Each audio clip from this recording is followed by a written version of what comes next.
আপনাকে আমি কি দিয়ে বুঝাই?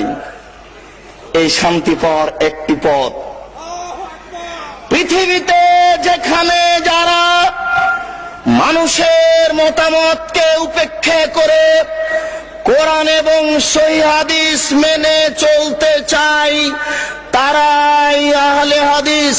পৃথিবীতে যেখানে যারা মানুষের মতামতকে উপেক্ষা করে কোরআন এবং সহিহ হাদিস মেনে চলতে চায় তারাই আহলে হাদিস।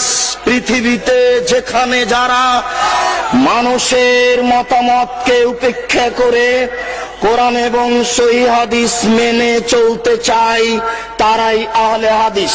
আর একটি কথা মনে রাখবেন, পৃথিবীতে হিন্দু বিদ্বান হোক, ইহুদি খ্রিস্টান বিদ্বান হোক, মুসলমান বিদ্বান হোক, কলমে লিখতে গিয়ে ইসলামী দলগুলিকে উল্লেখ করে যাদেরকে মুক্তিপ্রাপ্ত দল বলে ঘোষণা করেছেন সেই দলটার নাম হচ্ছে আহলে হাদিস।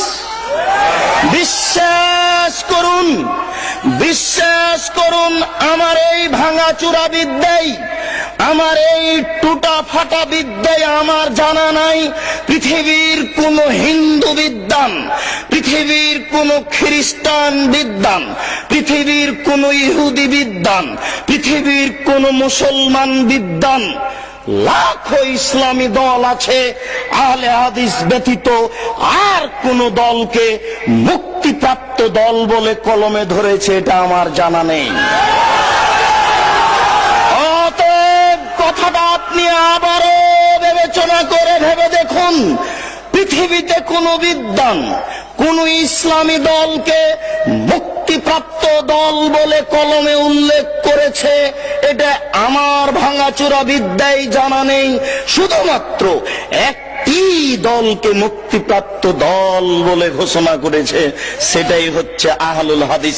পৃথিবীতে যারা মানুষের মতামতকে উপেক্ষা করে কোরআন এবং সহিহ হাদিস মেনে চলতে চায় তারাই আহলে হাদিস। বিশ্বাস রাখুন, আপনি এই সহিহ হাদিস বলি এই জন্য ভালো মন্দ দুটাই একাকার হয়ে আছে। সৌদি আরব থেকে ইসলাম বের হয়ে ইরাকে ঢুকেছে, ইরাক থেকে বের হয়ে ইরানে গেছে, ইরান থেকে বের হয়ে পাক ভারতে এসেছে। আস্তে আস্তে ইসলাম উল্টে গেছে। উল্টে যাওয়া ইসলাম, উল্টে যাওয়া মানুষের হাতে থেকেছে 750 বছর।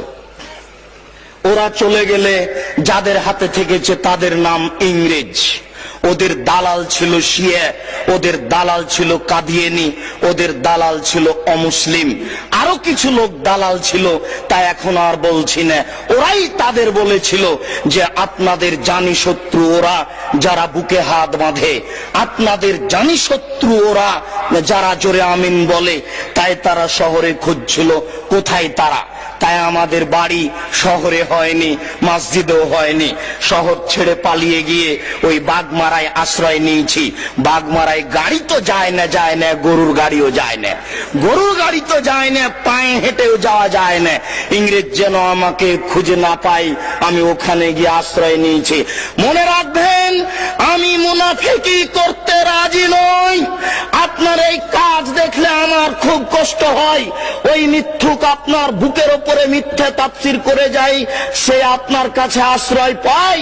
আপনি জানেন না আপনার পরিচয়। আপনি সেই মানুষ যেই মানুষটা বলেছিল ফাঁসির মঞ্চে উঠে যেতে রাজি আছি, নিচে হাত বাঁধবো না।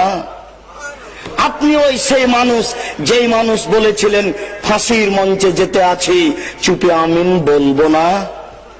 সেই মানুষ আজকে পরিবর্তন হয়ে গেলেন, ওটাও ভালো হয়ে গেল। এটা